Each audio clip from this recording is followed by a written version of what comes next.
प्रिय विद्यार्थियों, सुप्रभात। आज हम कविता के बहाने कुंवर नारायण द्वारा रचित कविता पढ़ाने जा रहे हैं। यह कविता इन दिनों काव्य संग्रह से ली गई है तथा यह एक यात्रा है जो चिड़िया, फूल से लेकर बच्चे तक की है। तो आइए आज हम कविता के बहाने कविता पढ़ने जा रहे हैं। कविता के बहाने कुंवर नारायण। प्रिय विद्यार्थियों, इस कविता में हमारी भाषा खड़ी बोली और छंद मुक्तक है। आइए, कविता एक उड़ान है, कविता भी उड़ती है चिड़िया के बहाने। इसे चिड़िया की उड़ान के बहाने दिखाया गया है। मतलब चिड़िया भी उड़ती है, ठीक उसी प्रकार कविता भी उड़ान भरती है। कविता की उड़ान भला चिड़िया क्या जाने, कविता की उड़ान को चिड़िया की उड़ान नहीं जान पाती। बाहर भीतर इस घर उस घर, ये चिड़िया की विशेषता है। चिड़िया घर के बाहर और अंदर, इस घर से उस घर तक ही उड़ती है, जबकि कविता के पंख लगा उड़ने के माने। कविता है वो कल्पना के पंख लगाकर उड़ती है जो असीमित उड़ान भरती है। चिड़िया क्या जाने, चिड़िया उसकी उड़ान को नहीं जान पाती।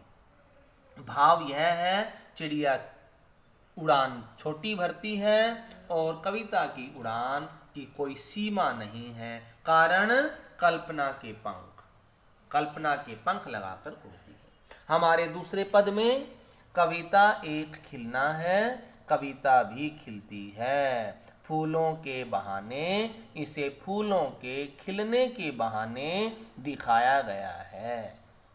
मतलब फूल खिलते हैं वैसे कविता भी खिलती है।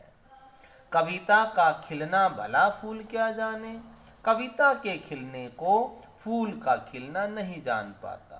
अर्थात फूल कम समय के लिए खिलते हैं फिर मुरझा जाते हैं, और कविता है वो असीमित समय के लिए खिलती है। तो ये विशेषता हमारी अब ये आएगी फूल की। बाहर भीतर, फूल तो घर के बाहर अंदर, इस घर से उस घर में ही खिल सकता है, जबकि कविता बिना मुरझाए महकने के माने, बिना मुरझाए महकती रहती है। फूल क्या जाने, कविता के खिलने को फूल का खिलना नहीं पहुंच पाता। अर्थात भाव, फूलों की पहचान बाहर भीतर, इस घर उस घर तक, और जो कविता है वो कभी जीवन में मुरझाती नहीं है, लोगों को सद संदेश देती है। अब हमारे तीसरे पद में इसमें समानता दिखाई गई है। कविता एक खेल है। कविता किसका खेल है? मन से लिखेंगे शब्दों का। कविता शब्दों का खेल है बच्चों के बहाने। इसे बच्चों के खेल के बहाने दिखाया गया है। बाहर भीतर यह घर वह घर, सब घर एक कर देने के माने बच्चा ही जाने। बच्चे घर से बाहर अंदर, इस घर से उस घर तक सभी घरों को खेल खेल में एक बना देते हैं।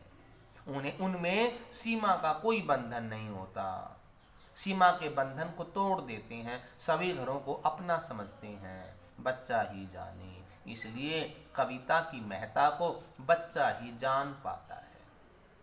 हमारी पहले पद में कविता और चिड़िया उड़ान का अंतर बताया है, दूसरे में कविता के खिलने और फूल के खिलने में अंतर बताया है, जबकि हमारे अंतिम पद में समानता दिखाई गई है। बच्चों की सोच की शक्ति, बच्चों की सोचने की शक्ति जैसे असीमित होती है, कैसे भी किसी प्रकार के कुछ भी खेल बना लेते हैं, ठीक उसी प्रकार कविता भी शब्दों का खेल है। इसमें कोई बंधन नहीं है, इसमें कोई बंधन नहीं है।